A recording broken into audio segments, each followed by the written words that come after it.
आज के इस एक्सप्लेनर में हम एक ऐसे सोर्स मटेरियल को डिकोड करने वाले हैं जो एक बहुत ही बड़ा और चौंकाने वाला दावा करता है।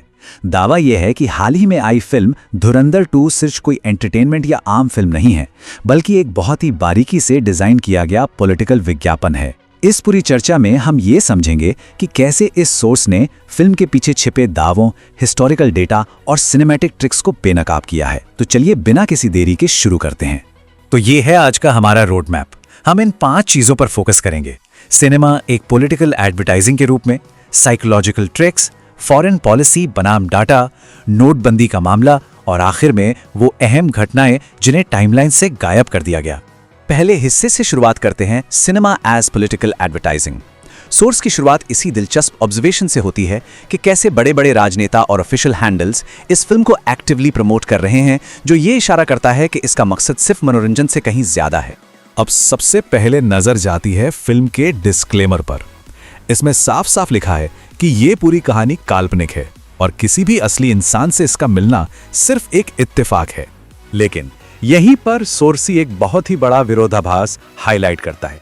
एक तरफ तो फिल्म खुद को काल्पनिक बताकर एक तरह का लीगल चीट कोड यूज कर रही है, पर दूसरी तरफ स्क्रीन पर असली राजनेताओं के चेहरे दिखाए जा रहे हैं, रियल फुटेज चल रही है और दाऊद इब्राहिम जैसे असली गैंगस्टर्स का खुलेआम नाम लिया जा रहा है।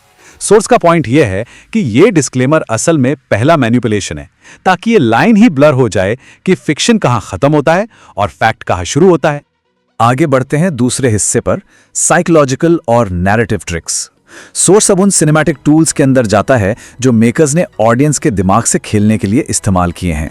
इसे समझने के लिए यहां एक साइकोलॉजिकल टर्म का जिक्र है, इमोशनल प्राइमिंग।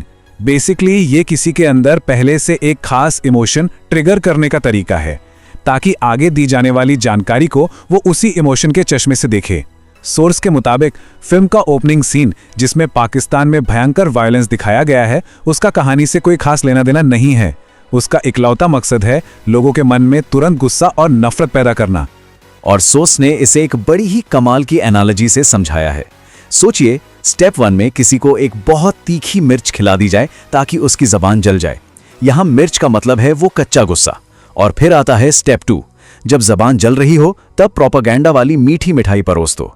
दर्द में इंसान बिना ज्यादा सवाल किए उस मिठाई को आसानी से निगल लेता है।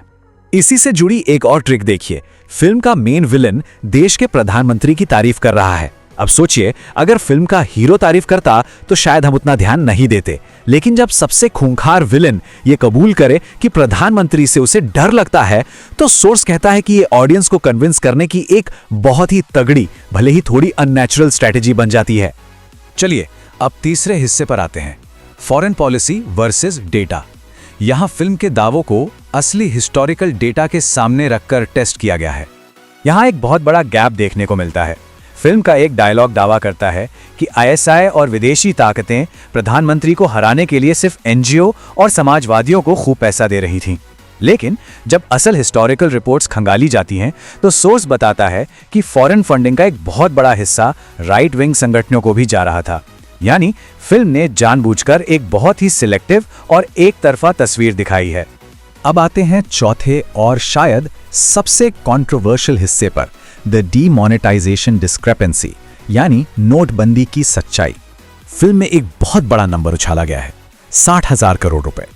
सोर्स के मुताबिक फिल्म ये नैरेटिव सेट कर रही है कि नोटबंदी जैसा बड़ा कदम इसलिए उठाया गया क्योंकि पाकिस्तान से चुनाव में गड़बड़ी करने के लिए 60,000 करोड़ की फेक करेंसी भारत आ रही थी। इसे स्क्रीन पर एक नेशनल सिक्योरिटी मास्टर स्ट्रोक बनाकर पेश किया गया है। पर जरा असली आंकड़ों पर गौर करते हैं।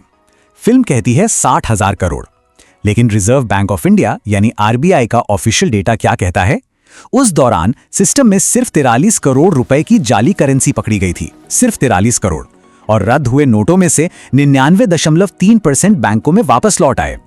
ऊपर से कई इंडिपेंडेंट स्टडीज ये बताती हैं कि नोटबंदी से जीडीपी में 3% की गिरावट आई थी। सोर्स का सीधा सा आर्गुमेंट है कि फिल्म ने इंसानी कड़वे फैक्ट्स को इग्नोर करके एक पूरी तरह से ख्याली कहानी बुन दी है। और फाइनली पांचवा हिस्सा, ओमिशंस एंड टाइमलाइन ऑल्टरेशंस। सोर्स इस बात पर बहुत जोर देता है कि सबसे पावरफुल प्रोपेगेंडा वो नहीं होता जो स्क्रीन पर दिखता है, बल्कि वो होता है जिसे जानबूझकर छुपा लिया जाता है। एनालिसिस ये पॉइंट आउट करता है कि रीसेंट हिस्ट्री की कुछ बहुत ही क्रिटिकल घटनाओं को फिल्म से पूरी तरह डिलीट कर दिया गया है। जैसे दिसंबर 2015 में प्रधानमंत्री का पाकिस्तान का सरप्राइज दौरा, उसके तुरंत बाद जनवरी 2016 का पठानकोट एयरबेस पर आतंकी हमला और फिर फरवरी 2019 का दुखद पुलवामा अटैक। सोर्स कहता है कि क्योंकि ये असली घटनाएं फिल्म के फ्लॉलेस सिक्योरिटी वाले नैरेटिव में फिट नहीं बैठती, इसलिए इन्हें टाइमलाइन से ही उड़ा दिया गया। एक और बहुत ही अजीब बदलाव देखिए, फिल्म 2023 की अतीक अहमद वाली घटना को एक बहुत ही क्लीन इंटेलिजेंस ऑपरेशन की तरह दिखाती है, जबकि असलियत क्या थी? ये पुलिस कस्टडी में लाइव टीवी पर हुआ एक मर्डर था। और हद तो तब हो जाती है जब सोर्स ये बताता है कि फिल्म में जो कैरेक्टर 2023 की इस घटना को टीवी पर देख रहा है, रियल लाइफ में उसकी डेथ 2011 में ही हो चुकी थी।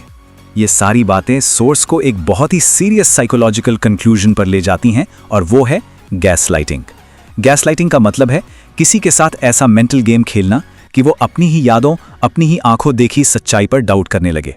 सोर्स बहुत स्ट्रांगली ये मानता है कि ये फिल्म एक मास स्केल गैसलाइटिंग कर रही है। ये उन घटनाओं की हिस्ट्री को फिर से लिखने की कोशिश है जिन्हें पब्लिक ने खुद टीवी पर लाइव देखा है। तो इस पूरे एक्सप्लेनर को समेटते हुए सोर्स हमारे सामने मीडिया लिटरेसी से जुड़ा एक बहुत ही गहरा सवाल छोड़ जाता है। क्या थिएटर में बैठा इंसान सिर्फ एक प्योर एंटरटेनमेंट एंजॉय कर रहा है, या फिर जाने अनजाने में उसकी असली यादों को डिलीट करके वहां एक नया मनगढ़ंत इतिहास फीड किया जा रहा है? सच में ये सोचना बहुत जरूरी हो जाता है कि आखिर कब कोई फिल्म सिर्फ सिनेमा ना रहकर हमारी कलेक्टिव मेमोरी को बदलने का टूल बन जाती है।